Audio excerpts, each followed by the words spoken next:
All right, people. Um, I've been searching around looking for certain news topics, and I think I found a few. We're just gonna talk about the news and what happens in life. You know, um, we'll give it a few seconds. Then, yeah. So we might have other people joining, and that'll be cool.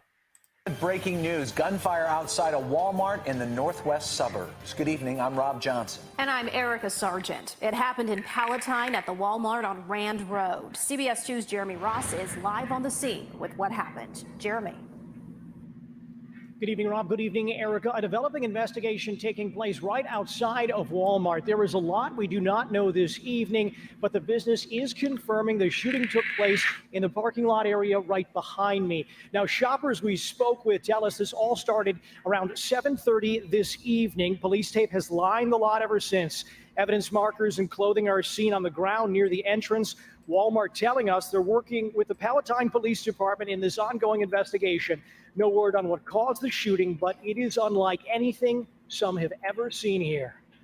Yeah, man. So I just done got here. I just hopped out the truck and I was walking inside because my lady sent me up there to get her a pack of cigarettes because, ever since she got pregnant, she's been real stressed out. So, I was just walking in, had a can of Copenhagen in one hand, a fat pinch I was about to throw in the other, and then bang! Out of nowhere, just ran into this little Mexican fella. And boy, I was so damn pissed off because I had done dropped my Copenhagen can, lost my pinch. But by that time, the little fella had already run off, screaming like he done heard a gunshot or something. And boy, I was livid. Then I felt the pinch in my back. Oh my God, I turned around like, what the hell? Some idiot done popping off birdshot in the parking lot. I was like, what you doing out here, boy? You're just trying to piss people off? Why don't you get you some real ammo, pussy? After he realized he done with the wrong motherfucker, I guess he just done hopped in his truck and took off. But anyway, I was like, fuck it. I got to go inside and get my old lady. What's up, Queen's Throne? I walked up to The door. the link. They had them locked. The link is. I I gotta put the link on the video. Hold on. The boy out here shooting off birdshot. He ain't doing nothing. But anyway, they got doors locked because the idiot was popping off birdshot. So they got doors locked. I gotta go home to my old lady without no damn cigarettes. That's a crime scene. That's where all the cops should be right now. Whenever I get home, that lady gonna put a damn bullet through my head because I ain't get her no damn cigarettes. Boy, it's not a shitty night, man. It sucks, bud. It's scary, because to be honest with you, nowadays you're not safe anywhere no more. And whoever did this, has to pay for what he did because he's putting everybody in danger. So It's a very compelling story. I feel like Cooter Man said it best when he said, I'm just gonna play it back. I think he said it best when home, that lady gonna put a damn bullet through my head because I ain't get her no damn cigarettes. Boy, it's not a shitty night, man. It fucking sucks, bud. It's scary. Yeah, Cooter Man is definitely a viable source of information. I believe Cooter Man. I trust Cooter Man. Cooter Man 69. Sorry, Cooter Man 69. Definitely a viable source of information, especially for the news. If you're looking to be informed, you look for a guy like that. Since I'm not trying to get this shit flagged down, right? We're gonna look for stuff that is definitely newsworthy. So let's just go to the news, see what's going on in the world, right? We got Pelosi responding to Supreme Court rejecting Obamacare challenge. Okay. I don't want to roast people. Oh. Good morning. Good morning. This As lady's we speak, old as we're on fuck. the floor overturning the authorization for the use of military signing for the Juneteenth becoming a national holiday. She talked like she just put some new adhesive on her It was dentures. pretty exciting to thank Sheila Jackson. That lady's boring as fuck. Rules in favor of Catholic foster agency? What is that? A major religious liberties decision. This case involved a Catholic foster agency that refused to recruit same-sex couples. Because of that, the city of Philadelphia cut the contract, saying that they were violating the city law that bans discrimination on the basis of sexual orientation. And today, the Supreme Court saying that Philadelphia violated the First Amendment rights of that Catholic foster. Okay, so a Catholic foster home refused to let gay people or homosexuals or people with partners of the same chosen gender adopt kids. Okay. but they fuck kids, so. Agency. This is a big win for religious liberty advocates. Interestingly, it's also a unanimous decision. We're still reading this decision, but it is significant because this is allowing a Catholic foster agency to discriminate against same-sex couples who want to foster through them. Specifically, one of the arguments that was made at oral argument was that other foster parents or potential foster parents who are same-sex couples, they can go to other agencies. They don't have to contract or work through the Catholic foster agency. That was the argument made by the Catholic foster agency here, and they have prevailed. The Supreme Court saying that, in fact, Philadelphia did violate the First Amendment free speech and freedom of religion rights of this Catholic organization who refused to recruit these same-sex couples. So I'm still reading through this opinion, but what's interesting here is that this is notable because the Supreme Court last term also decided 3 major cases in favor of religious groups. And in fact, this term, we've seen the Supreme Court repeatedly side with religious institutions when it comes to COVID restrictions. A lot of cases have come before them in the form of emergency orders where the court has said, no, the state cannot burden religious institutions in imposing these COVID restrictions. So this is a court now that has come down firmly on the side of religious institutions. Notably here, this is saying that Catholic organizations, other religious organizations, do not have to comply with these anti-discrimination laws, do not have to allow foster parents who are same-sex couples in this particular case because it violates their First Amendment, their free speech, and their free exercise of religion. Poppy? Okay, Jessica, I'll let you read more. Jeffrey Toobin, our chief legal analyst, to you. This goes beyond Philadelphia, way beyond Philadelphia. This is revisiting of a significant precedent. Why does it matter broadly for the country so much? This is a big legal cause of conservatives in America, which is telling religious institutions and religious people that they don't have to follow the laws that everyone else has to follow. Think about the Hobby Lobby case of a few years ago, where a big company, the Hobby Lobby company, which is a private company owned by people who have religious objections to certain forms of birth control, which is usually covered by the Affordable Care Act. The Supreme Court said they don't have to subsidize contraception for their employees if they have religious objections to it. Many people may remember the famous Colorado wedding cake case, where a bakery in Colorado said they didn't want to bake a cake for a same-sex marriage because they have religious objections to same-sex marriage. The court sort of ducked that issue. One black guy, one Spanish lady. All of them are white. All right. So that's weird. Why is that news? Nightly news. Biden and Putin meet for tense Geneva talks. Okay. Well, the highly anticipated summit between US President Joe Biden and his Russian counterpart, Vladimir Putin, is getting underway in Geneva. Now, they say President Biden really enjoys like talking politics, foreign policy. That's what his wife said. His wife said his strong point is foreign policy. All foreign policies is superpowers talking to one another about shit. So, yeah. The first meeting between the two men since Joe Biden began his presidency, and both leaders have said they hope their talks can lead to more stable and predictable relations. Well, both sides currently describe their relations as being at rock bottom. Well, President Putin arrived in Geneva less than half an hour ago, flying in from Moscow. He'll then arrive very shortly at the summit in the beautiful villa on the shores of Lake Geneva. Well, the issues on the table for discussion at this bilateral meeting include arms control, sanctions, and climate change. And President Biden is also expected to lay down some red lines, if you like, to try to calm I can read the chat, policies. so I got it set up right. Moscow of carrying out cyber attacks and of interfering in elections, and it's also criticised. Shout out to Queen's Throne, shout out to Ray Moody. Well, with me now is our chief international correspondent, Newz, to set at least just set the scene for us. Why is this summit so crucial? Why are we in the world media going so crazy over it? Because it matters and because it's dangerous. This is not just a meeting between the president of the United States of America and the president of the Russian Federation. This is a meeting of 2 of the world's nuclear armed superpowers. And just weeks ago. This is a very important conversation because Vladimir Putin is his people love him, his country loves him. He has nuclear weapons, which is the most important part. When we had Russian troop movements on the border with Ukraine, the headlines were all about, is there going to be another war in Ukraine? We just heard about the red lines for the United States. Well, President Putin has red lines as well. And I think both leaders are approaching this summit as a way to lower the temperature, begin to establish a relationship between 2 leaders whose relationship will map their ability to resolve some of the world's biggest problems. Yes, on the bigger questions of stability and arms control, on issues about regional issues and threats, but also to work together on issues where they can both benefit, be it climate change, be it issues of regional crises, Afghanistan, Middle East, all of these where they can work together and try to find common ground. They're not going to be friends, but they need to establish a good working relationship. And that is why it's so interesting that President Biden has asked for this so early in his presidency. Absolutely, he has asked for it early, and he asked for it. He wanted this meeting. And, it's significant, isn't it, that this meeting is not being held on the fringes of some other event. These 2 men are meeting together, for their own summit, for their own bilaterals. And we can see here at least pictures of President Putin arriving now at that hotel. Gorgeous 18th century villa. It just reminds us that history is in the air. And even though, as we've heard repeatedly, the expectations are low, indeed, the U.S. officials. I want people to understand something. It's no telling what car Vladimir Putin is in. Vladimir Putin is the type of person, search requirements to buy, upload date. Oh, yeah. Appreciate you. This came out June 16th, so that was yesterday.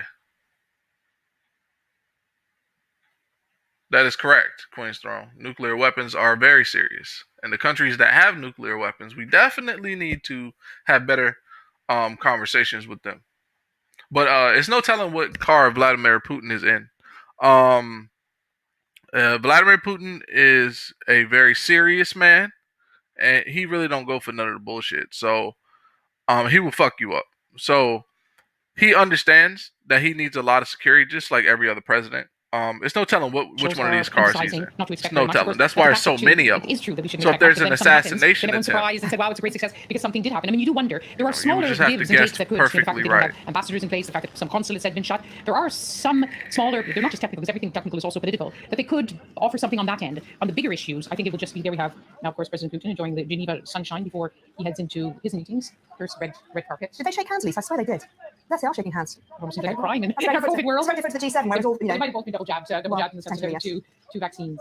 Yes, interesting, because since you were at the G7, all of the pageantry and the performance of will they bump fists, will they bump elbows, will they put their hand on their heart? Everyone had their own way of saying hello. Well, President Putin has just made it clear he's a traditional diplomat. He's going to shake hands. Let's see what happens with President Biden. He's also not wearing a mask. President Biden makes a point of wearing masks and then taking it off when it's face to face. Back to what we said before, that everyone's going to look at the minutiae of all this, the body language, because symbols do matter in diplomacy. They tell us, little things can tell us a lot, but there are big issues that matter not just to Russia and the United States, matter to the region, they matter to all of us. And I think that is why all of...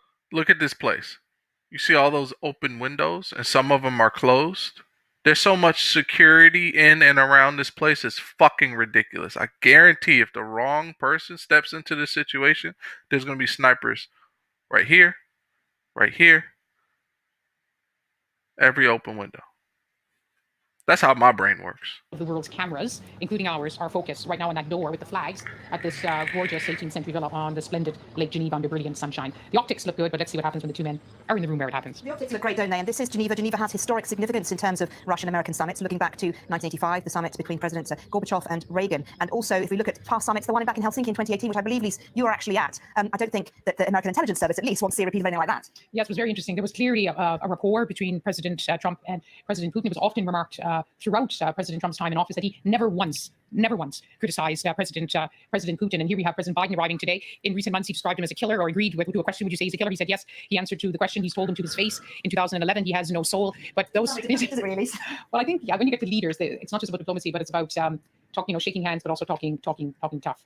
There we have a sort of a scene from another angle in Geneva. It's interesting that, of course, it's crafting. Now, if I get in my conspiracy bag, we could play it back a little bit. And if y'all heard what was just said, if you listen clearly. Is it really? Well, I think, yeah, when you get to leaders, it's never once. Okay, these are remarks, I believe, made by Biden towards Putin. Once criticized President Putin, and here we have President Biden arriving today. In recent months, he described him as a killer, or agreed to a question, would you say he's a killer? He said yes. He answered to the question. He's told him to his face in 2011 he has no soul. But to a question. Okay, so when you're living on a high level like that, you have a lot of high level conversations. You have to think at a high level on a constant basis. You rarely have time to decompress, right? If a person that's been living like that for that long, like Biden, says to another world leader, you're a killer and you have no soul. If you're going to say that knowing the entire world is going to hear it, like, he probably meant that shit. And he probably said it because he knows certain things, because he's one of the world leaders. He knows certain things. He knows for a fact this man is probably a killer. Not in the sense of walking around and shooting people in the head, but in the sense of if he has to make a decision to kill someone, he'll have no problem with it. And then he added on, he doubled down and said he has no soul to his face. So he's telling this man, I see you, I know who you are, and I'm not going to act like I don't see you and know who you are. But to say someone has no soul, that means he knows about certain absolutely deplorable things he's done, which is important to note. Would you say he's a killer? He said yes. He answered to the question. He's told him to his face in 2011 he has no soul. But those... Is it really? Well, I think, yeah, when you get to leaders, it's not just about diplomacy, but it's about talking, shaking hands, but also talking tough. There we have a sort of a scene from another angle in Geneva. It's interesting that, of course, it's attracting a lot of attention. No one's going to get very close to the leaders except those delegations who are now the American and the the Russian delegation getting ready. It's interesting because this is they're not going to be starting from zero. They all have so much history. You mentioned about Anthony Blinken, the U.S. Secretary of State. Well, he will have met Mr. Lavrov, the veteran Russian foreign minister, so many times. And Anthony Blinken was a senior official in the Obama administration. They would have met repeatedly on Syria, including sometimes in Geneva. I saw those talks taking place at that time between John Kerry and Lavrov. So they've met many times before. So there's already a personal relationship, and they will want to try to build on that to make some progress, even if it's just the first steps on developing a working relationship. And those two men, Mr. Lavrov and Mr. Blinken, will be in the room for an initial meeting, won't they, with Presidents Biden and Putin? And there are going to be note takers. Interestingly, when President Trump met Mr. Putin in Helsinki, there were no note takers. Obviously, beyond the obvious, why is it important to have these note takers there within these first initial meetings? It's absolutely essential, which is why the concern was when President Trump and President Putin didn't have note takers when they met tete-a-tete, is that afterwards they need to look back at the notes, and in case someone says, well, this happened in the room, and the other one said, well, no, this didn't happen, well, they will have a matter of record to go back and check exactly what did Putin say, and a lot of it will be in translation. So was the translation correct? Would you say this is, you remember when they used the word reset, and later it was said during Hillary Clinton's time, and it was said, well, they actually used the wrong word. It was Russia is about that life, most fucking definitely. Translated incorrectly. So all of these are really important. And of course, President Biden will want to go back over them because, it's like an interview, Mariam. You're really focused not only what the person in front of you is saying, but you're also thinking about what you have to say. And you can miss things. It's important in the moment. It'll be important in the weeks to follow. And it's also important as a historical record. Okay, well, Lise, stay with us. Lise Doucette, our chief international correspondent. US President Joe Biden and his counterpart are meeting imminently for what is the first summit for President Biden with his Russian counterpart. Okay, so that's cool. So they're talking. They're news reporters, so they're all about the tea. You know what I mean? All about the tea. They're saying like you have to have note takers, and they're writing down what y'all are talking about. Y'all are talking about things that affect the entire world, billions of people. We need to know what you're saying. But like someone said in the chat, Putin is strategic to the point of paranoia almost, and there are certain videos on the internet of. As a matter of fact, I think I could pull that up without getting struck, right? Putin assassination attempt, right? Look at this shit. Where is it? This one right here. Look at this. All right. So if you ever watched any spy movies, like I love spy movies, I love espionage, like, oh, you run into the guy, you catch him, you think he's the bad guy. He's like, nah, I'm your brother, and I'm a double, triple, quadruple agent. Like that shit right there is dope to me. So when I watch something like this, all those spidey senses get to flickering. So this big, tall dude that looks like he's about his business as well, and Putin's sitting there, like, look at Putin's body language. Look at Putin's fucking body language. He's sitting there like, I can't wait to get the fuck out of here, man. None of these people around me like me. They're probably going to try to kill me. Like, everyone's trying to kill me. Watch. So this man starts to eat during, I guess it's some kind of national song they're listening to or whatever. And he starts to eat gum. I think it's gum. He offers it to this nigga. Look at his face. First he's like, no, I don't want any gum. And then he's like, yeah, I'll take a piece. He eats it. He looks at Putin. Then Putin looks over. And then he offers it to Putin. Mission failed. And then Putin's like, fuck that shit. I don't want nothing you trying to give me. Absolutely nothing. Let's watch it again. This is funny.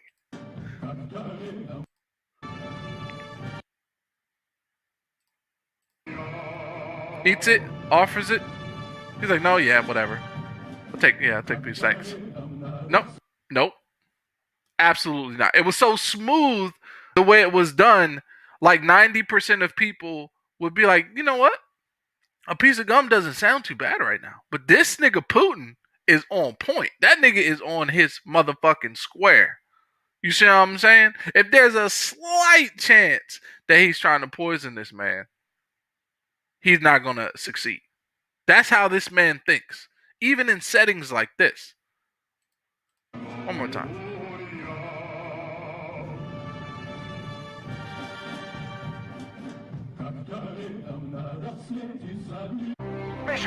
You saw it. Now look at the body language. Putin smirks.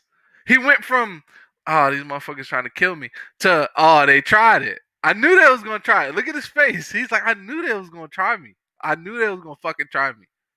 And this big ass, this nigga looks like one of them Italians that killed like 150 people for the mafia.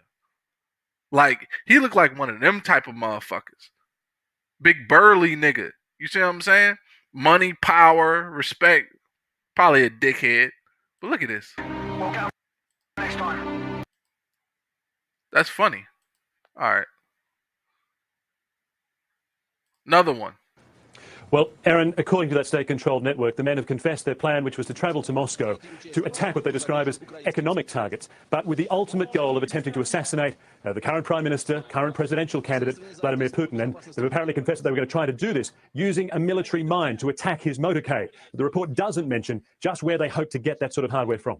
And it did seem it was potentially a suicide attack, at least according to the state television, right? Well, the people are asked about both. Would they be prepared to do so, and were they planning to do so? The one suspect that was interviewed in this particular network show says that, no, he didn't want to do it, and they weren't planning to do it, but his two other comrades in arms were certainly prepared to die if it achieved the death of Vladimir Putin. And of course, looking at this, the pictures of the man as they caught him, it's pretty incredible video, but I know that there is a lot of skepticism, Phil, with the election coming up, Putin wanting to ensure that he will win easily. Death of Vladimir Putin. Look at this fucking dude. I've never seen someone from Czechoslovakia or wherever they're from with tattoos on their face like looking that. At this, the pictures of the man. And then look at this first guy. When were they planning? Well, using a military mine to attack his motorcade. The report doesn't mention just where they hope to get that. No, he didn't want to do it, and they weren't planning to do it. Look at that. You think they found him like this? His two. You think they found him like that? They didn't find him like. They found him, and they beat the shit out of him first.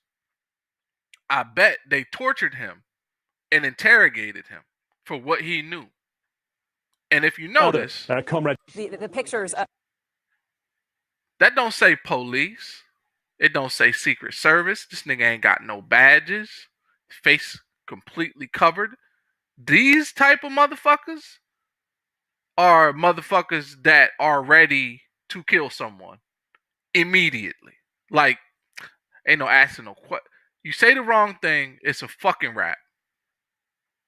Look, what's this? C6Y. You know, in Putin's country, they invented the KGB, which is, I believe, like Russian special forces. Those motherfuckers are the only other people in the world that are trained probably as hard as our Navy SEALs. And those motherfuckers are crazy. Those motherfuckers are the ones in those espionage movies that be doing all the double crossing and stealing nuclear codes and holding entire countries for ransom and shit. Look at it. What is that, a gun? The man as they caught him. Oh, I thought it was in his hand. Okay, never mind. I thought he was walking down the hallway with the gun. This nigga, I don't know who he is. It's a pretty incredible video, but I know that there is a lot of skepticism, Phil, with the election coming up, Putin wanting to ensure that he will win easily. Is it possible that this quote-unquote assassination is, well, made up? Well, no one's saying that this simply couldn't happen, because it certainly could. Putin had. Now, when you think like that, you always look crazy because it didn't happen. But if somebody would have blew his fucking brains out, they'd have been like, oh, Putin got assassinated. You know what I mean? Instead, he's like, nah, I'm on my square, my nigga. I'm a super powerful man. Yeah. Oh, yeah. Alleged assassination attempt by drone broadcast on live TV, and tonight major new developments from Venezuela. Authorities there say they have detained at least a half dozen suspects. The president of Venezuela speaking at a military rally over the weekend when an explosion erupts. His bodyguards rushing in there to protect him. Troops suddenly rushing away. Then the TV signal suddenly cuts out. And tonight, the president there retweeting this video, suggesting it was the drone that suspects used to try to kill him. But there are major questions about whether this was one of those drones. ABC's Matt Gutman, who has reported here on the crashing economy in Venezuela, the desperation there. He's back tonight with what the U.S. is now saying about the dangers of drones and assassination attempts. This is claimed to be the moment of a suspected assassination attempt on Venezuelan President Nicolas Maduro. Maduro was speaking on live TV at a National Guard parade in the capital Saturday when suddenly you see... Look at his fucking face when it happens.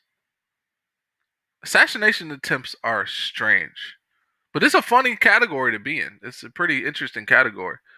I've never heard of this drone assassination attempt, Venezuela. His wife flinch and look up. Maduro then looks up. The camera rattles as you See, all of these dudes are military, generals, captains, colonels.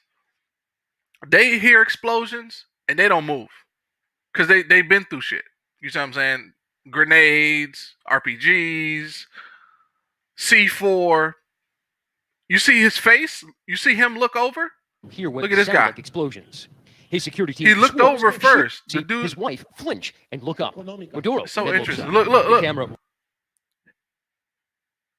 rattles as you hear what sound He looks and then he moves. like explosions. His security team swarms, shielding him with those bullet. See that? You see that red beret? He's a Well, he's a red beret. It's a part. It's like It's like a army trooper. Those motherfuckers are hard as nails as well. Proof blanket. First time I ever met a green beret, that nigga fucking had eyes piercing through my soul. That shit was scary. And bundling him off stage. Below the grandstand, his vaunted National Guard break formation and scatter. The regime said 7 people were injured, but no one killed. This as DHS Secretary Kristen Nielsen posted this message on Twitter saying the threat from drones is real and calling for Congress to do something about it. I don't know The why video that of the says drone comes funny. From a tweet later That's not funny.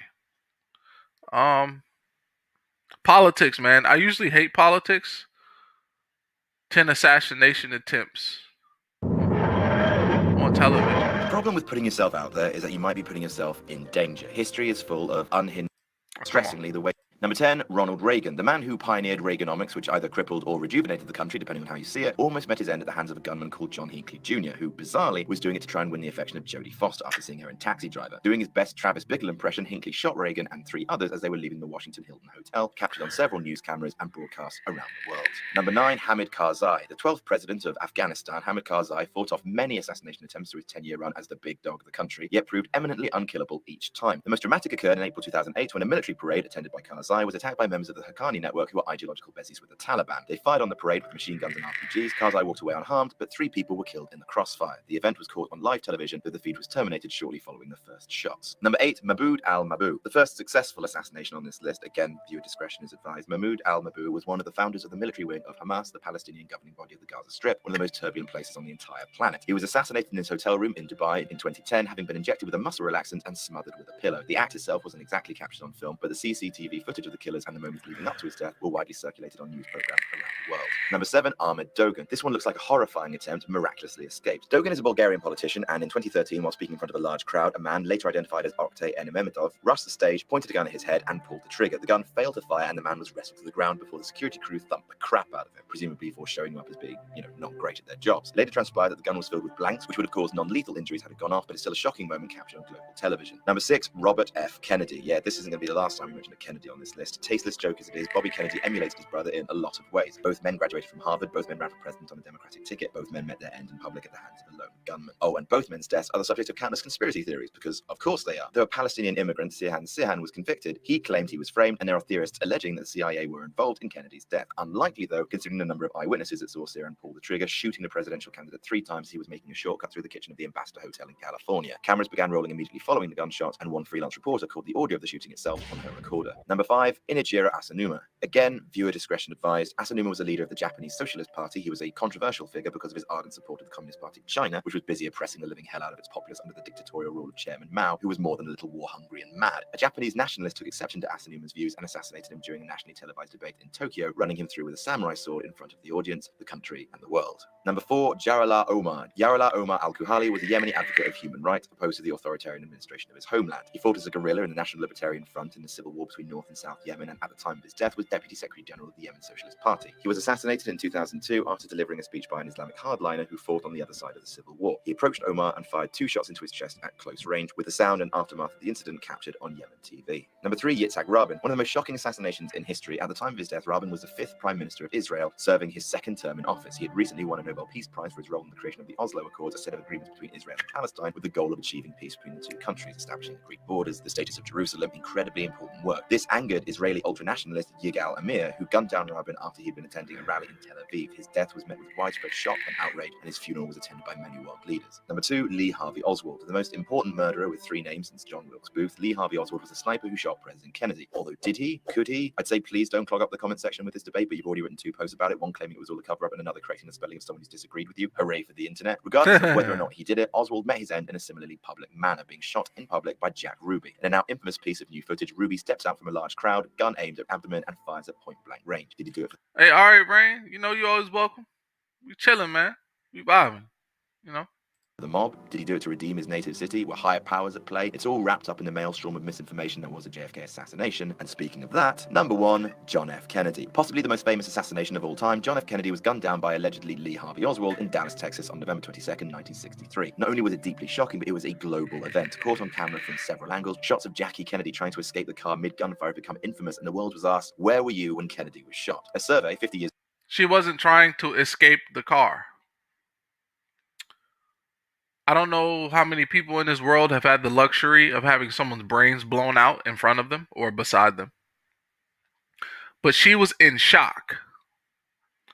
She fell into shock and she attempted to grab the pieces that were blown out of his skull. She was trying to grab it and put it back. That's why you see her arm go like this. If she was trying to jump out the car, she'd have jumped out the side. She wasn't trying to jump out the car. Let's not say what it, you know. After the shooting in 2013, found that 61% of those... Oh, let me play it back for the sense of... Not only was it deeply shocking, but it was a global event. Caught on camera from several angles, shots of Jackie Kennedy trying to escape the car mid-gunfire have become infamous, and the world was asked... She was not trying to escape.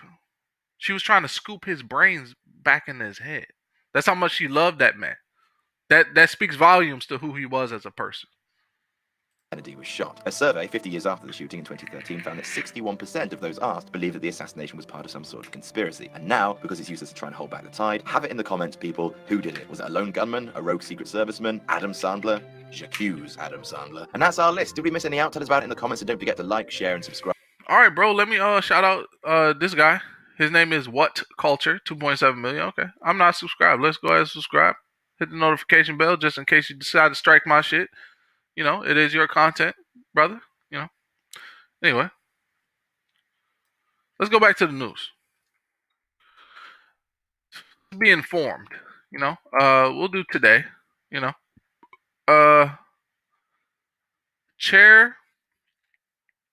Chairman Powell, misspelling.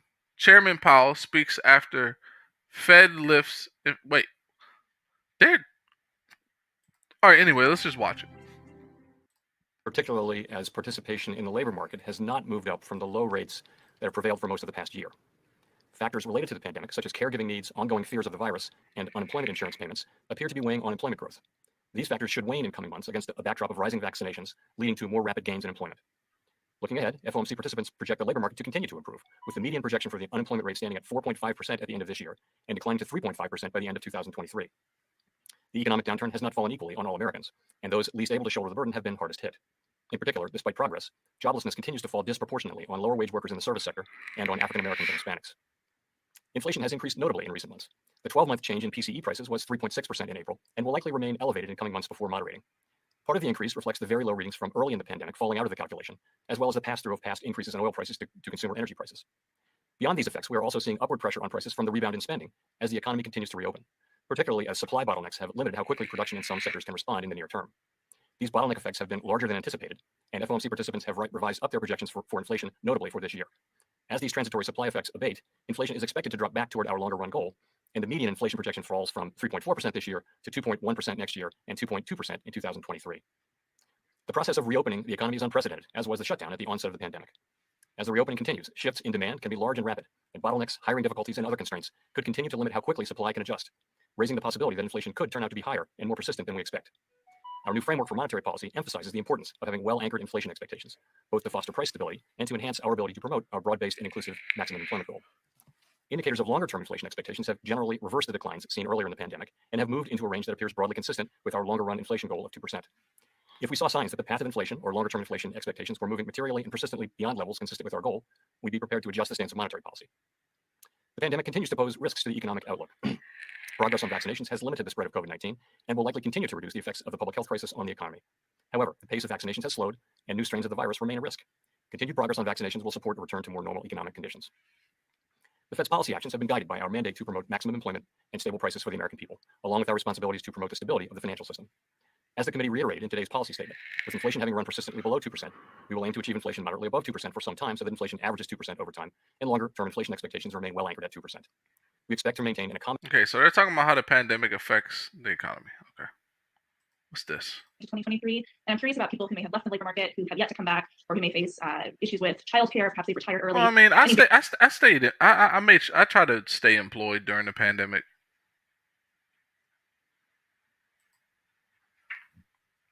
I tried to stay employed. So, today. All right. Okay, the Biden-Putin summit. All right. Tonight, I hate the way that man talks. Face-to-face. Just saying. Issues. And at the end of it all, no clear roadmap from here about next steps. I'm not saying he's not a good person. President I'm just Biden saying and he Russian talks President funny. Putin face-to-face. Their highly anticipated summit shorter than expected. Afterwards, President Biden insisting he achieved his goals at the summit he asked for. I did what I came to do. The tone of the entire meetings was good, positive. There wasn't any strident action taken. Each moment carefully choreographed. President Putin arriving first at the Swiss villa, followed by President Biden, pausing in his armored limousine before getting out. Then Mr. Biden reaching out for a handshake. The two presidents never meeting alone. Secretary of State Blinken and the Russian foreign minister there too. I hope that our meeting will be productive, Putin says. Well, thank you. As I said outside, I think it's always better to meet face-to-face. Chaotic moments as Russian media and Russian security pushed and shoved the American press. Both leaders looking on. President Biden had said he would confront the Russian leader on issues like election interference, Putin's crackdown on critics, and recent ransomware attacks on America's food and gas supply that the U.S. blames on Russian hackers. In an unusual move, President Biden not holding a joint press conference with Putin afterwards. Instead, in dueling appearances, both sides offering sometimes differing views of how it went. On cyber attacks, President Biden saying he gave Putin a list of critical infrastructure that he wants off limits, along with his sharp message. I pointed out to him we have significant cyber capability. And if in fact they violate these basic norms, we will respond. But no mention of that from Putin, who deflected any response. I like how he said that. You know, people talk about Russian hackers, and listen, I know some hackers, some real hackers, and America got hackers everywhere. Like, you can take coding classes now. It's not like some secret thing. Like, you could become a really dope ass hacker. And these young and most of the good hackers, they're young kids. They get on their computers, they try to figure out how it works, and they tinker with it and they tinker with it, and they're like, oh my God, I can write code, I can make programs, I can do this, and I can do that, and I can get into shit, and I can see information that everybody else can't see. It's like, bro, if I had like my own personal computer, like super young, and I had freedom to do whatever I wanted on it, like these kids do now. You know, you got 5-year-old kids with live streams, 10-year-old kids on Twitch. Like, they dive head first into this shit. And if they're anything like me, like to learn how things work, take things apart, you know, reverse engineer shit, like that's all they're doing. And yeah, I'm not worried about no Russian hackers. I'm responsibility, blaming the U.S. The majority of cyber attacks are made from the U.S. territory. Both sides saying they would talk further on the matter. On jailed Putin critic Alexei Navalny, President Biden saying he gave this warning. Navalny died in custody. I made it clear to him that I believe the consequences of that would be devastating for Russia. But when Putin was asked about Navalny, he never mentioned his name, even comparing Russia's democracy activists to rioters at the U.S. Capitol. People went into U.S. Congress with political demands. They are called homegrown terrorists. That's a ridiculous comparison. Putin saying he felt no pressure, describing their conversation in personal terms. I can say that he's a constructive person, well-balanced and experienced. He recalled his family and conversations he had with his mother. It is all appealing. President Biden suggesting Russia is eager to lower tensions. I don't think he's looking for a Cold War with the United States. while the two leaders agreed to return ambassadors and to start talks on arms control, no movement on other thornier issues. He denied any involvement in cyber attacks. He downplayed human rights abuses. He even refused to say Alexei Navalny's name. So how does that account to a constructive meeting as President Putin? I don't understand that. Later, President Biden apologized for that answer and was asked again about what was gained here. If you were in my position, would you say, well, I don't think, man, anything's going to happen. It's going to be really rough. I think it's going to really be bad. There's a value to being realistic and put on an optimistic front, an optimistic face. All right, let's bring in Peter Alexander and Andrea Mitchell, who are both here with me. I like that. I like that. He's saying, be optimistic. Don't be so combative. A lot of us can learn from that. Not being so combative. Hold on. What's good? In Geneva, Peter, I'll start with you. What's the White House position on how this went?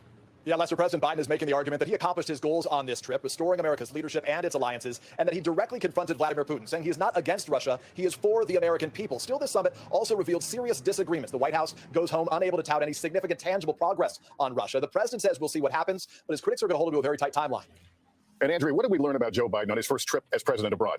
Well, this is the Joe Biden we knew from the Senate and from the White House. He said before heading home that foreign policy is not some secret code. It's all about personal relationships. So he let Vladimir Putin know exactly where he stands on Russian cyber attacks, on Ukraine, on Alexei Navalny, and he set down some clear lines. The only problem is, if there is another Russian hack, is he prepared to take action? And at the end of the day, he and Vladimir Putin are no closer to agreeing on much of anything. All right, Andrea and Peter, thanks to both of you. Let's bring in Keir Simmons, who interviewed Vladimir Putin ahead of today's summit. Keir, what's the reaction in Russia? Lester, Russian media is portraying President Putin as a statesman and the summit as historic. Television networks here praising Putin for taking tough questions at his news conference from US reporters. But his answers were predictable. The same man who we met inside the Kremlin, defensive and blaming America. The question tonight, as President Putin arrives home here in Moscow, will President Biden's personal touch and warnings have any long-term impact? Lester? All right, Keir Simmons, thanks. In just 60 seconds, the brutal heat wave in the West. When will it end? And concern increasing about the Delta coronavirus variant and why so many are still not getting vaccinated. In the West, no relief from that dangerous heat wave. Tens of millions still facing triple-digit record-breaking temperatures, straining power grids and causing new drought and wildfire concerns. Here's Miguel Almaguer. The oppressive, stifling heat wave searing the West is tonight delivering some of the most dangerous temperatures of the year, threatening to shatter nearly 200 records through the weekend. Some 40 million Americans already under heat advisories, watches, or warnings. It's going to be extremely hot. In California, Death Valley living up to its name, soaring towards 128 degrees. Cities like Las Vegas and Phoenix teetering at roughly 115. A massive heat wave slamming Arizona. After 3 days of triple-digit heat in Salt Lake City, Melt your face off kind of day. Even he be biting my dreads. I don't know why he does that. From California to Colorado, there is little relief in the forecast. The West cooking and roads cracking in the extreme Yeah, weather. that's Johnny. In Texas, many are buying generators, fearing the power grid that failed in the record cold may resort to blackouts in this historic heat.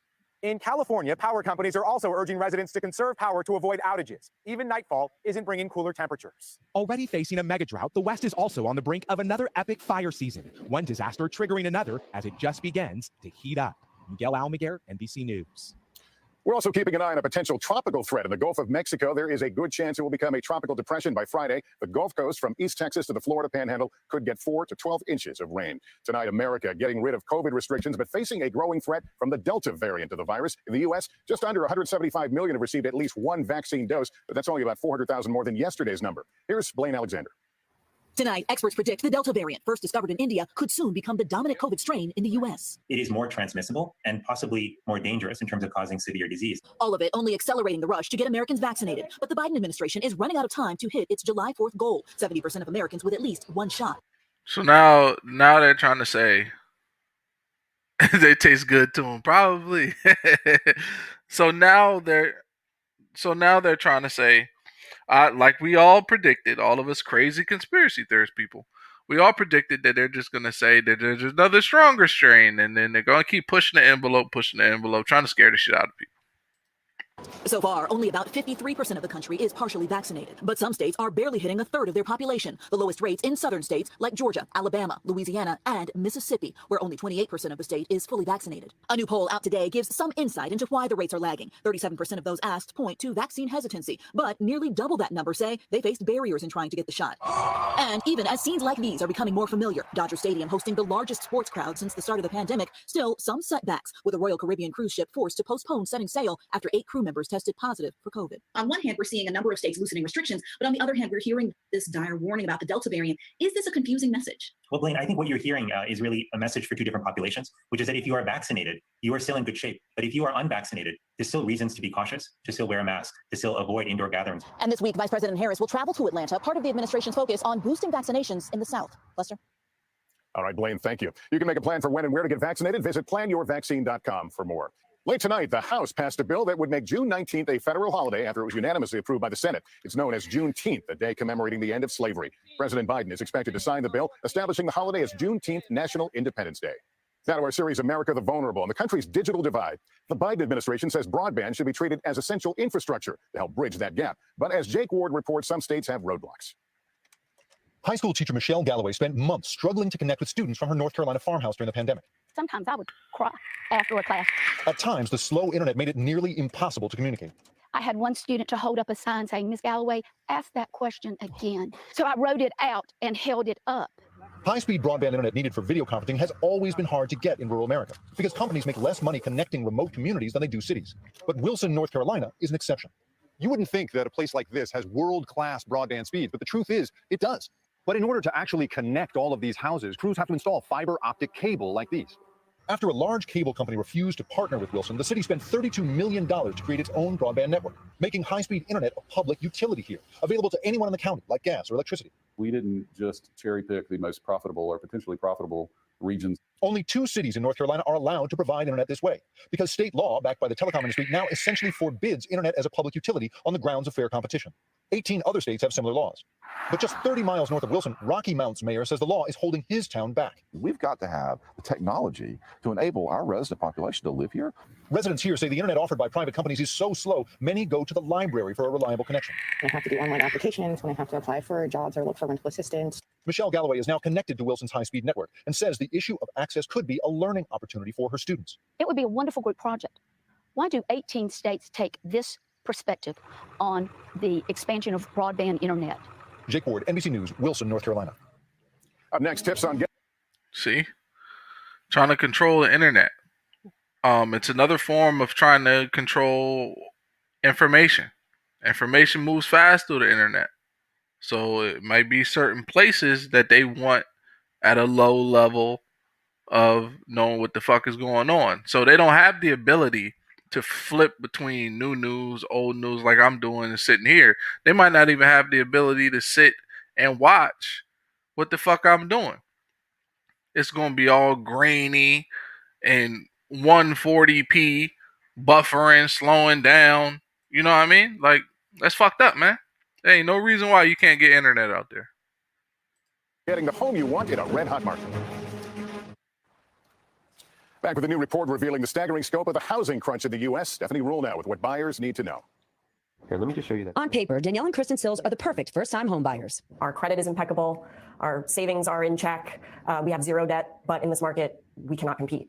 They've upped their budget and widened their search of the Boston area, but the last house they bid on had 29 offers. It sold for about 70 or 80,000 over what the asking price was. And it was a 1,200 square foot home. One of the biggest issues, the lack of homes for sale, 20% fewer compared to a year ago. We've built fewer homes this last decade than any decade going back to the 1960s. So going into the pandemic, we were already facing a housing shortage, and it's just gotten so much worse. A new report finds the pace of construction slowed, creating a shortage of more than 5.5 million units. You can't just flip a switch and create more housing. The advice for buyers, do your research on what homes really sell for, not just the list price, and know your budget and your limit. When might we see the housing market cool down? I think the housing market has already started to cool a bit, but it's not going to be a situation where buyers are going to get a better deal if they wait. Competition fierce with buyers making big life changes as we move toward a post-pandemic world. Stephanie Rule, NBC News. A major announcement today from the Education Department saying Title IX discrimination protections extend to transgender students. That's a reversal from the Trump era. It comes as a growing number of states consider laws limiting transgender rights. Our Joe Fryer spoke with teens feeling the impact. For teens facing adversity, we begin with a question about positivity. Dylan, tell me, in the last year, what has brought you joy? I know that people have my back, and that's one of the best feelings in the whole world. A question I asked Dylan, Sam, and Phoenix, 3 transgender teenagers. What brings you joy? I'd say love and support from people around me. Heather, do you see that happiness right now? I can see this smile, so that's all that matters to me. But they'll tell you joy takes time. Finally, I've kind of been able to express myself and finally kind of get some relief. It evolved out of the cocoon into a beautiful butterfly.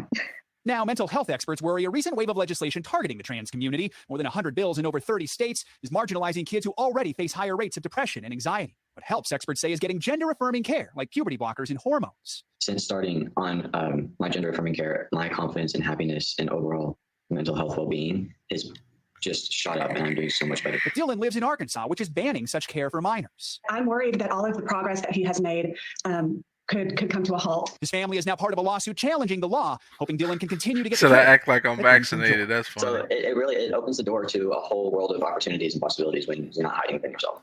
Joe Fryer, NBC News. You can see more of Joe's reporting in a one-hour special, Trans America, streaming on NBC News Now, tomorrow at 8 p.m. Eastern. We want to now welcome two new members of the NBC News family, our correspondent Gotti Schwartz and wife Kimmy Tobin, welcoming their first baby, Kira Setsuko, on Tuesday. And Chief White House correspondent Kristen Welker and husband John Hughes celebrating the arrival of their first baby, Margot Lane Welker Hughes. Over the weekend, everyone is said to be doing well. Our congratulations to both families. And I'll be back with some final thoughts on this historic day. Some final thoughts before we go tonight. Until lately, by necessity, we've all been communicating from afar, and we know often that subtleties and nuances get lost or misunderstood. What we sometimes crave is proximity. In the end, that's what summits are about, proximity. We know that Presidents Biden and Putin sat down today with full understanding of the issues and the positions each had staked out. But seeing the handshake, as obligatory as it was, watching them come eye to eye, taking measure of the other, one couldn't help but wonder, would they reach an understanding? Or would it be a mere photo op? There is no reason to believe that because they met, the world is any safer or any less safe than it was yesterday. Each had a version to share with reporters about their meeting today, and those words and characterizations will be thoroughly examined from all angles as we process what the lasting impact of this summit will be. Chances are it won't be earth-shaking, but perhaps it will be a lot more than just a handshake and a photo. That's Nightly News for this Wednesday in Geneva. Thank you for watching, everyone. I'm Lester Holt. Please take care of yourself and each other. Good night. Okay. Let me see. So we got that. Took place meeting. There was no problem getting through those doors, was it? Was there? Anyway, hello everyone. Well, I've just finished the last meeting of this week's long trip, the U.S.-Russian summit. And I know there were a lot of hype around this meeting, but it's pretty straightforward to me, the meeting. One, there's no substitute, as those of you who have covered me for a while know, for face-to-face dialogue between leaders. None. And President Putin and I had share a unique responsibility to manage the relationship between two powerful and proud countries. A relationship that has to be stable and predictable. And we should be able to cooperate where it's in our mutual interest. And where we have differences, I want President Putin to understand why I say what I say and why I do what I do. And how we'll respond to specific kinds of actions that harm America's interest. Now, I told President Putin my agenda is not against Russia or anyone else. It's for the American people. Fighting COVID-19, rebuilding our economy, reestablishing relationships around the world with our allies and friends, and protecting the American people. That's my responsibility as president.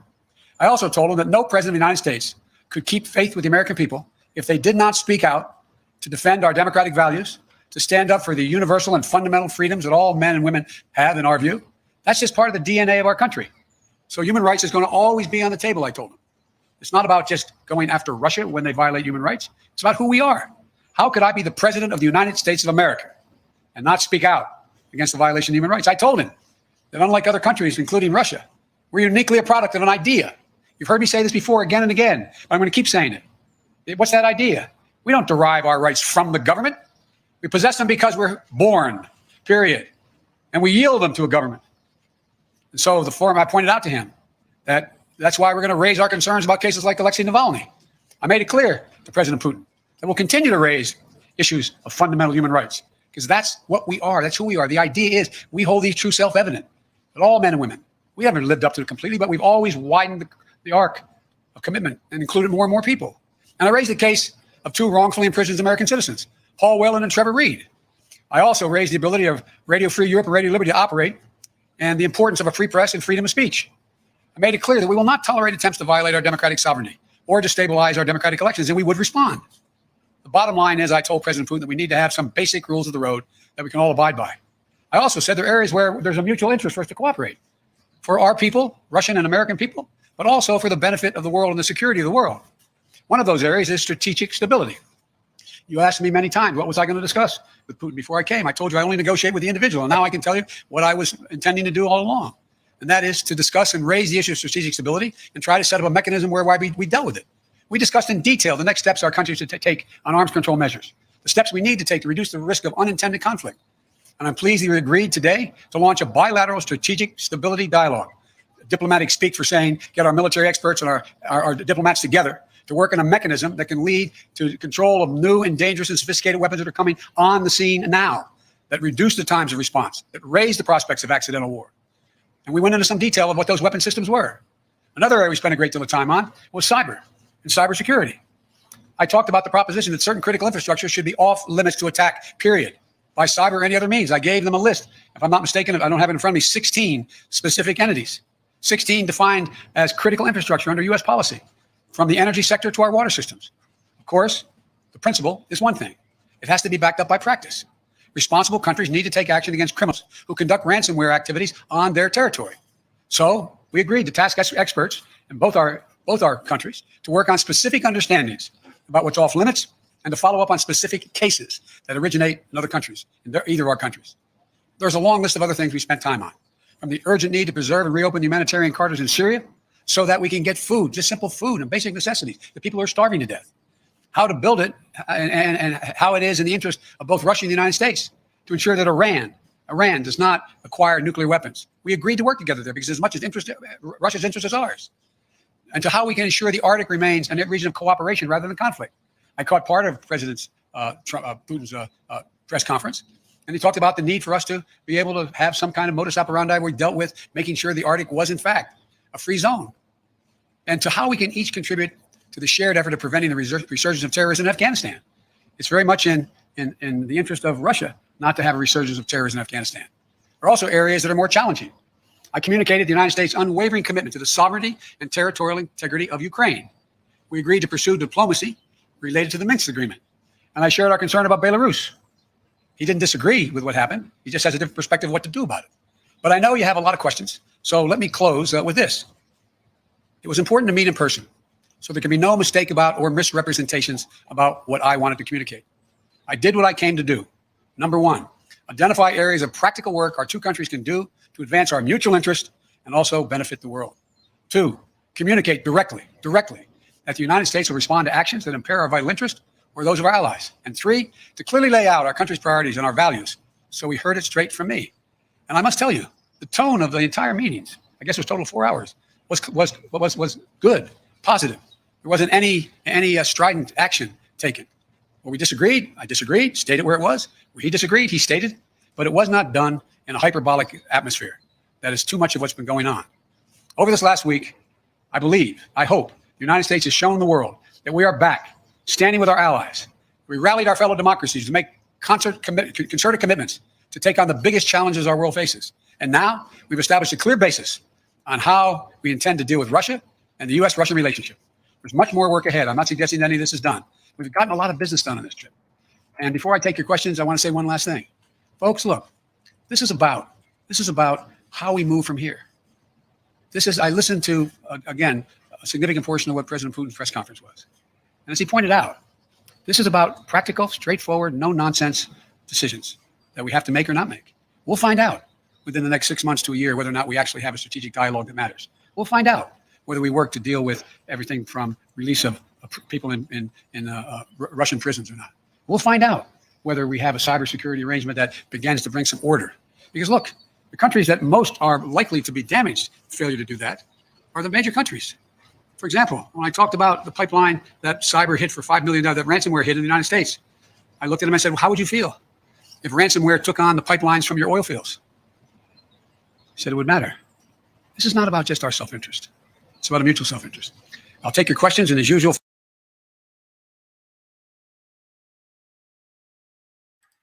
I sort of like how he kind of approached it. He was like, I know this guy has a very grandiose personality. Like I said before, his people love him. You know, he's a badass. So I can't come at him aggressive. I need to come at him with logic. You know what I mean?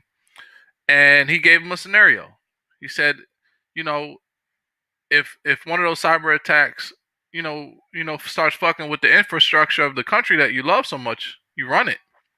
You did a lot to stay in power. You love your country. Like, what if someone did targeted the infrastructure of your country? I feel like that. I feel like motherfuckers should be asking people questions, like putting them in the, different shoes. Folks, they gave me a list of the people I'm going to call on. So, Jonathan, Associated Press. Thank you, sir. U.S. intelligence has said that Russia tried to interfere in the last two presidential elections and that Russia groups are behind hacks like SolarWinds and some of the ransomware attacks you just mentioned. Putin, in his news conference just now, accepted no responsibility for any misbehavior. Your predecessor opted not to demand that Putin stop these disruptions. So what is something that concrete, sir, that you achieved today to prevent that from happening again, and what were the consequences you threatened? Whether I stopped it from happening again, he knows I will take action, like we did when this last time out. What happened was we, in fact, made it clear that we were not going to continue to allow this to go on. The end result was we ended up withdrawing them. They went up withdrawing ambassadors. We closed down some of their facilities in the United States, et cetera. He knows there are consequences. Now, look. Okay, so that's smart. Strategic.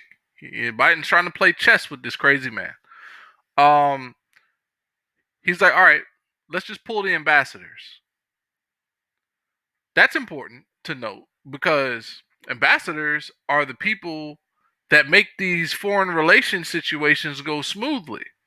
It's a bunch of Americans in a foreign country at their embassy. They work at their embassy. They live probably, in that country. They're there specifically, to work in their offices, be with them. So if something happens, you can say, oh, we got a Russian in there. We got a Czechoslovakian in there. We got a German in there. We got an African. We got a da-da-da-da-da.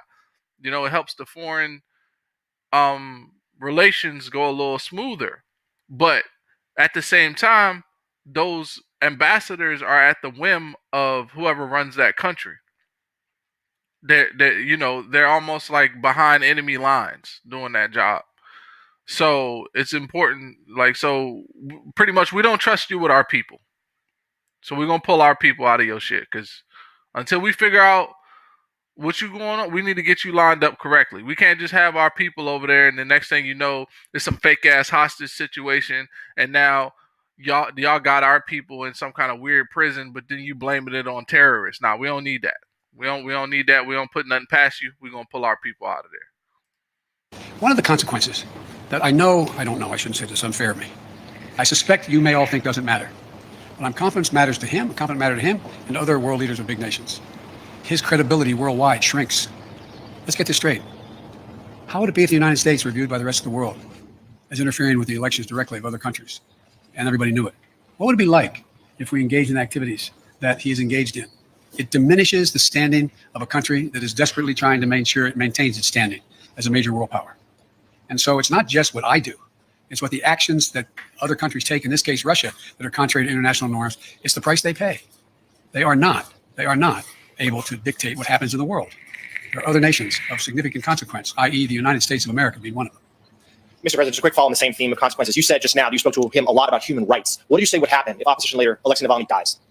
I made it clear to him that I believe the consequences of that would be devastating for Russia. I'll go back to the same point. What do you think happens when he's saying it's not about hurting Navalny, all the stuff he says to rationalize the treatment of Navalny, and then he dies in prison?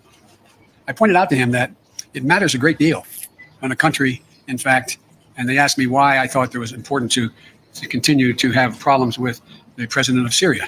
I said, because he's a violation of international norm. It's called the Chemical Weapons Treaty. Can't be trusted. It's about trust. It's about their ability to influence other nations in a positive way. Look, would you like to trade our economy for Russia's economy?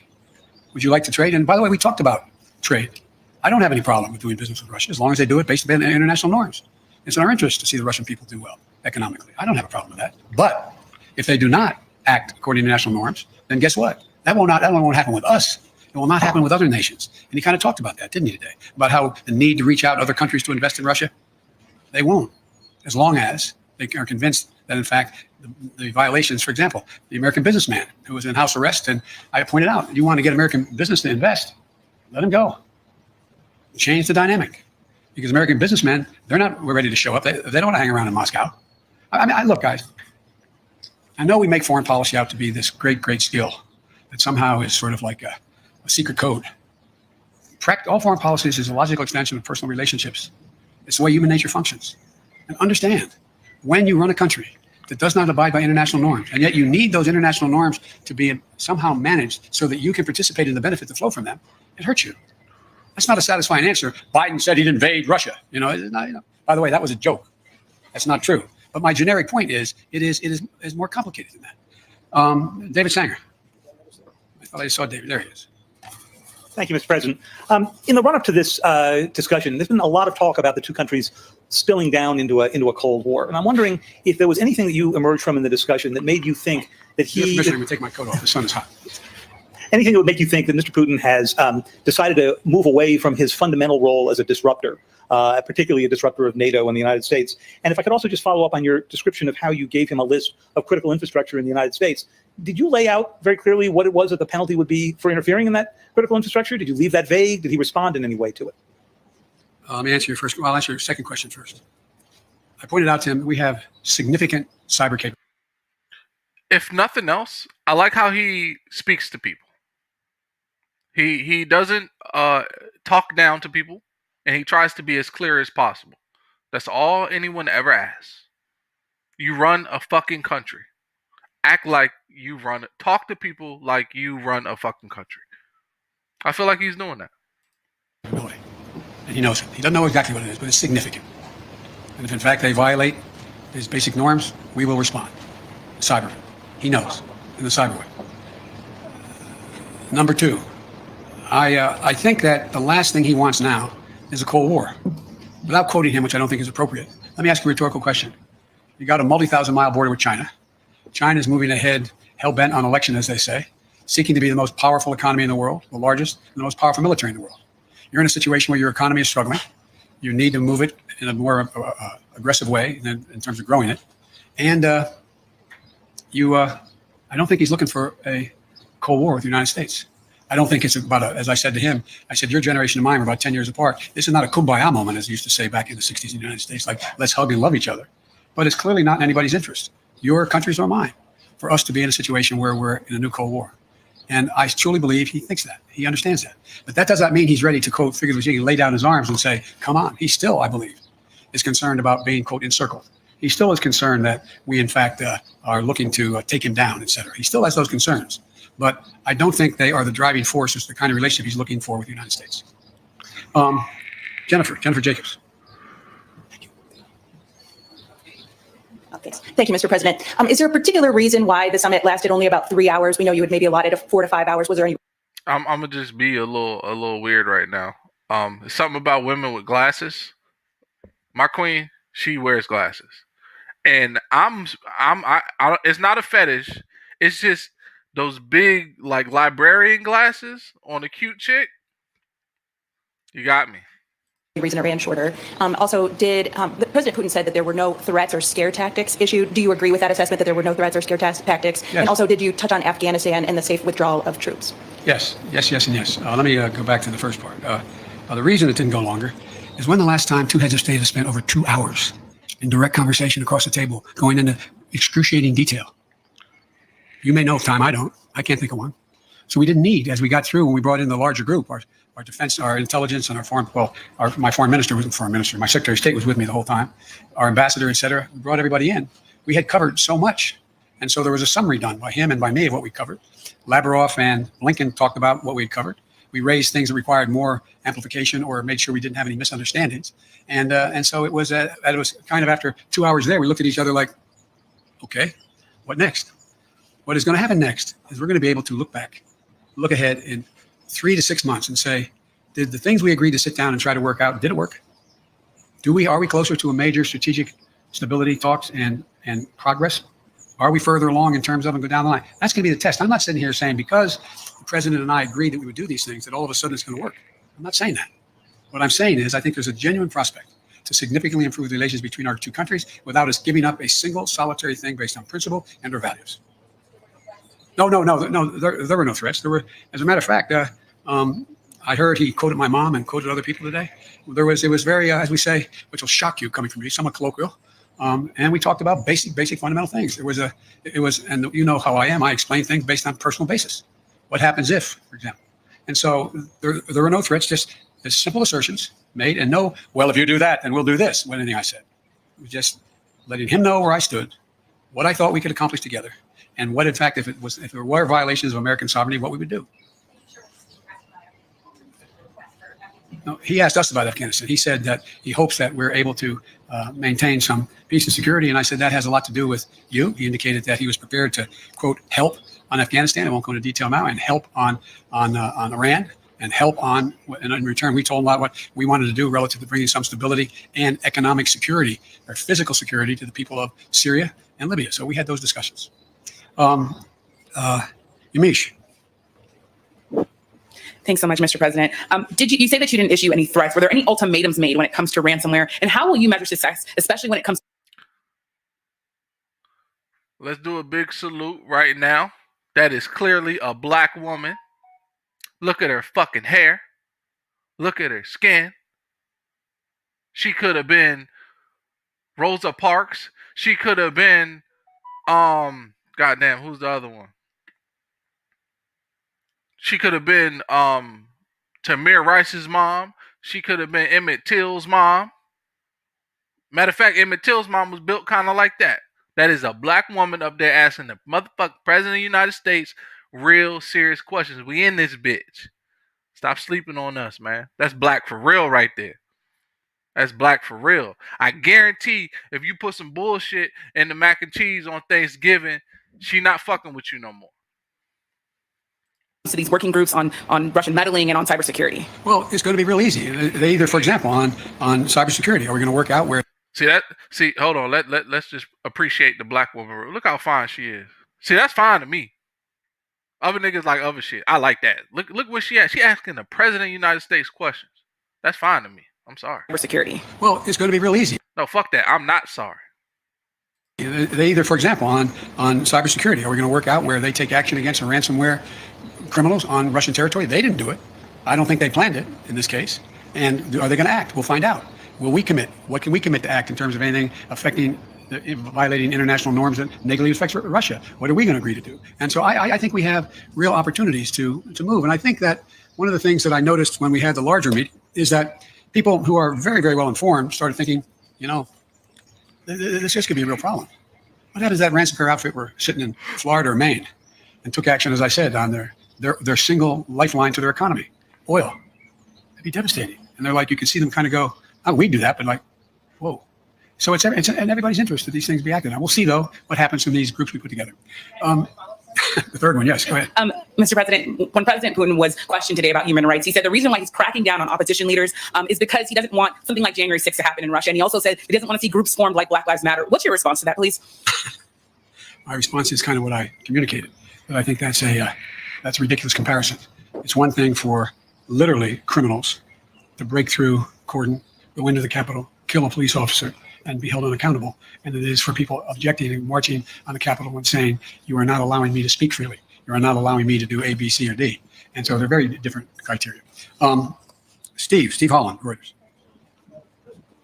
President Putin said he was satisfied with the answer about your comment about him being a killer. Could you give us your side on this? What did you tell him? He's satisfied. Why would I bring it up again? Now that you've talked to him, do you believe you can trust him? Look, this is not about trust. This is about self-interest and verification of self-interest. That's what it's about. So I virtually almost anyone that I would work out an agreement with that affected the American people's interest, I don't say, well, I trust you, no problem. Let's see what happens. As that old expression goes, the proof of the pudding's in the eating. We're going to know shortly. Igor, Radio Free Europe and Radio Liberty. Hello, Mr. President. Hello, Mr. You want to go in the shade? You can't. Can you see? Thank you. Yeah. So I think attacks in civil society and another black woman. Another black woman. Look at it. That's what they scared of. Them strong black women. Yeah. The free press continue inside Russia. Yes. For example, Radio Free Europe. Yes. Radio Liberty, Voice of America, Current Time TV channel where I work, branded foreign agents, and several other independent media. So we are essentially being forced out in Russia 30 years after President Yeltsin invited us in. My question is, after your talks with President Putin, how interested do you think he's in improving the media climate in Russia? I wouldn't put it that way, in terms of improving the climate. I would, in fact, put it in terms of how much interest does he have in burnishing Russia's reputation that is viewed as not being contrary to democratic principles of free speech. That's a judgment I cannot make. I don't know. But it's not because I think he's interested in changing the nature of a closed society or closed government's actions relative to what he thinks is the right of government to do what it does. It's a very different approach. There's a couple of really good biographies. I told him I read most everything he's written and the speeches he's made. And I've read a couple of very good biographies, which many of you have as well. And I think I pointed out to him that Russia had an opportunity, that brief shining moment after Gorbachev and after things began to change drastically, to actually generate a democratic government. But what happened was it failed. And there was a great race among Russian intellectuals to determine what form of government would they choose and how would they choose it. And based on what I believe Mr. Putin decided was that Russia has always been a major international power when it's been totally united as a Russian state, not based on ideology, whether it was going back to Tsar and commissars straight through to the revolution, the Russian Revolution, and to where they are today.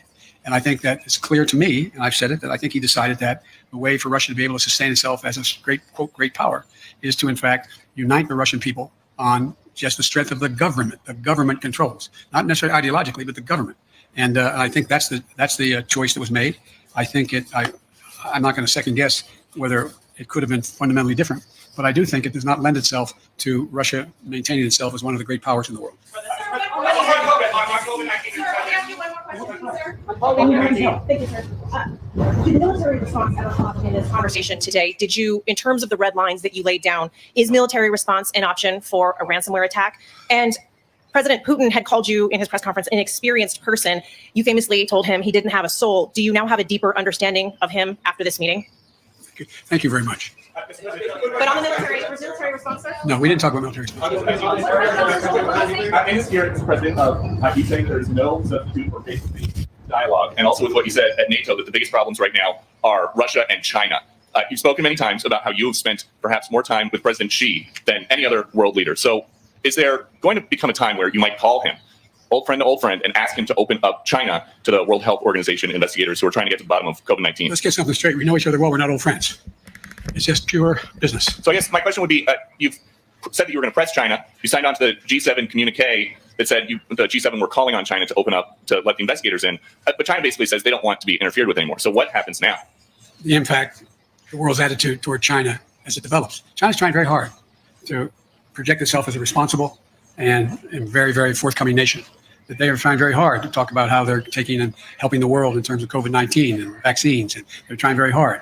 Look, certain things you don't have to explain to the people of the world. They see the results. Is China really actually trying to get to the bottom of this? One thing we did discuss, as I told you in the EU and at the G7 and with NATO, what we should be doing, what I'm going to make an effort to do, is rally the world to work on what is going to be the physical mechanism available to detect early on the next pandemic and have a mechanism by which we can respond to it and respond to it early. It's going to happen. It's going to happen. And we need to do that. Thank you. President Biden concluding a news conference at the end of the summit with Russia President Putin. The president describing the meeting as good, the tone positive. He says while they disagreed on some things, nothing ever became strident or hyperbolic. He says this is not about trust. It's about self-interest, and said he essentially explained to the Russian president the idea that there have to be rules of the road on some of the very important issues they were dealing with. We should tell you about 10 minutes into the president's news conference. Actually, let's listen here. The rest of the world reacts to them and it diminishes their standing in the world. I'm not confident of anything. I'm just stating the fact. But given his past behavior has not changed, and in that press conference, after sitting down with you for several hours, he denied any involvement in cyber attacks. He downplayed human rights abuses. He even refused to say Alexei Navalny's name. So how does that account to a constructive meeting as President Putin? I don't understand that, you're wrong. Is it something with China? Cool, you come up, let's go. Quickly, cool. More questions following the president as he leaves. It was a bit hard to understand that exchange. I'm not going to try and characterize it, but the president stopping, obviously, to take another question. We should note, I'm here with Ambassador Michael McFaul, former U.S. ambassador to Russia, also NBC News chief foreign affairs correspondent Andrea Mitchell. And Ambassador, we should first point out, I was going to mention about 10 minutes into the president's remarks, we saw what appeared to be the Putin motorcade behind us heading in the direction of the airport. You've heard from both presidents now. Give us a characterization in your mind of what's happened today. Well, I saw two leaders that want to have a respectful conversation and dialogue, and they put some things on the table to aspire to, particularly about arms control. But as President Biden just said, the proof is in the pudding. It's easy to aspire to goals. It's another thing to achieve them. And I think this is a first step in a long, long journey. And I'm not optimistic, by the way, that they'll achieve it. But I think the president was right to say, let's engage, let's try to get things done. But I didn't hear a lot of optimism about the fact that they might get things done. There appeared to be, on some level, mutual respect that was voiced by both. Yeah, respect is a tricky word, right? I personally don't think we should respect a leader that annexes territory, that imprisons Americans and other opposition. We should know that was my word, not theirs. Yes, but they're all using it. It's the right word. They all, respect should be earned, not given. And I think that's President Biden's challenge right now. He wants to engage when it's in America's national interest, but he also wants to push back with things he disagrees, and that's a hard thing to do. Let me go to Andrea right now. Andrea, they did talk about, both presidents talked about things that would at least go to the working level and these rules of the road as the president described. Explain to me what stands out to you in terms of things that we may see something tangible in not too few. Yo, that nigga forehead big as shit.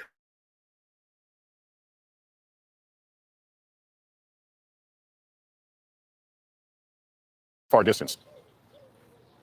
You might see something tangible as they say they're going to start talking about arms control, about extending the New START agreement. It's in both of their interests. We don't want to see Russia have more missiles. They don't want to spend money on more missiles. So that nuclear arms race is really ancient history, but it's still a threat. But there's no give on cyber. And while the president said they're talking about rules of the road and what should be off limits, that he presented what should be off limits, critical infrastructure, the energy sector, you heard Vladimir Putin say that America is the biggest cyber hacking base, that more hacks come from America, from the US, than from Canada, than from Latin American countries, that Russia is far behind them in hacking. We know that is not true from US intelligence, from all of our reporting, but that is what he is still saying. So he has his own set of facts, his own reality, whether that's strategic, whether he even believes any of that, probably not. But there was no give at all on that. So if you wanted a stable and predictable relationship, as President Biden said he did, what we're going to have is a predictable relationship with Vladimir Putin still disrupting when he wants to disrupt, but them at least able to talk, and that's better than a new Cold War. Well, we talked during the Cold War, but a hot war, certainly. It's certainly better than him taking more land from Ukraine or being more aggressive around the world. I would like to have heard something on Syria, on humanitarian aid, but also on a political dialogue on Syria. His top Syrian envoy was in the room. That was somewhat hopeful. We thought that maybe there would be some give on that. They agreed to exchange ambassadors again. They're supposed to be on their post. They'll go back. That will mean that Russians can begin to again get visas to come to the United States. So there's going to be some more diplomatic engagement. But frankly, we don't have a Biden ambassador there. He's a holdover from the Trump era. They didn't want to make a change in the middle of all of this. But at some point, they're going to have their own man and hopefully an experienced diplomat in Moscow as well. So they're sort of small things that they did. Agreeing to talk on arms control, sending back ambassadors. That's probably the least they could have done. But Vladimir Putin did come out and said that he took the measure of Joe Biden, that he's experienced, that they share a moral universe. I'm not sure that Joe Biden should be that comfortable sharing a moral universe with a man who attempts to kill or kills his political opponents. And today, again, defended keeping Alexei Navalny in slave labor. Andrea Mitchell, thank you. We're looking at the President Biden's motorcade about to make its way to the airport. I want to go to Peter Alexander, who's been traveling with the president. Peter, we should note a couple of things. There was that exchange at the end of the news conference. I'm hoping you can clarify. We should also point out we saw the president take his coat off. We can tell you that any of us who have stood today in the sun here in a dark suit can certainly appreciate the discomfort. But Peter, update us as to how that news conference finished. Not sure we have Peter. Let me go to Keir Simmons, though, who, of course, had that 90-minute sit-down with President Putin earlier. Were you surprised at anything you heard? Was there consistency with your conversation from what we heard from President Putin today?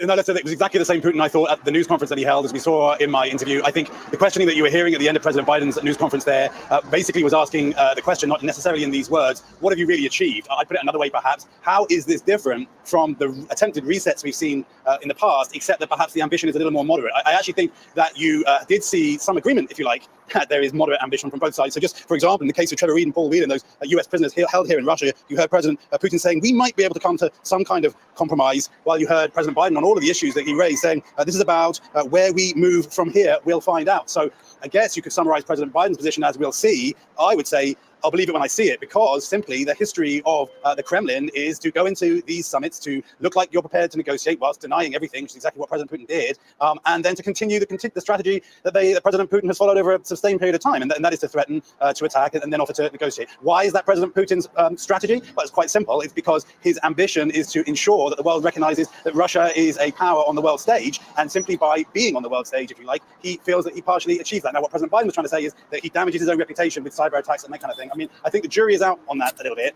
Again, I would agree, though, with both presidents, if you like. The truth is that we can't read from these news conferences what the future will look like. That we'll find out in the future. That's it. Keir Simmons in Moscow for us. Keir, thanks very much. I want to try one more time. Peter Alexander, who's traveling with the president. Peter?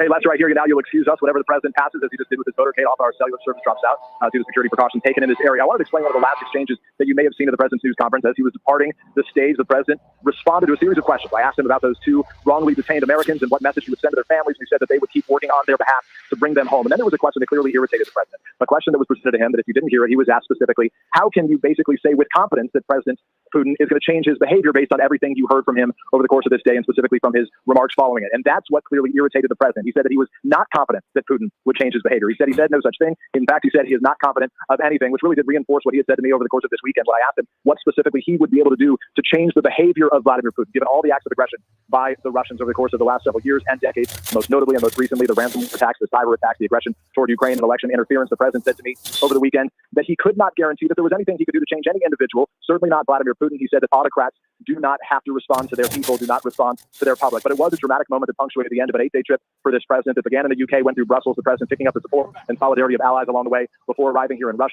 before arriving here in Switzerland to meet with the Russian president. And obviously now his next stop is back to the United States. Peter Alexander, thank you. As you were speaking, and I think we were able to show you the picture of the president's motorcade going right past us here along the lakefront, heading into the direction of the airport where the president will board Air Force One for the trip home, as you know. Let's go to our chief foreign correspondent, Richard Engel, who is also here in Geneva. Richard, you've been to Moscow many a times. You've covered President Putin. Give me your characterization of what transpired today. So I think President Putin can go back home and paint this as a success. He has been largely All right, so we've been listening to these motherfuckers long enough. That's the daily news, people. Y'all take it easy, man.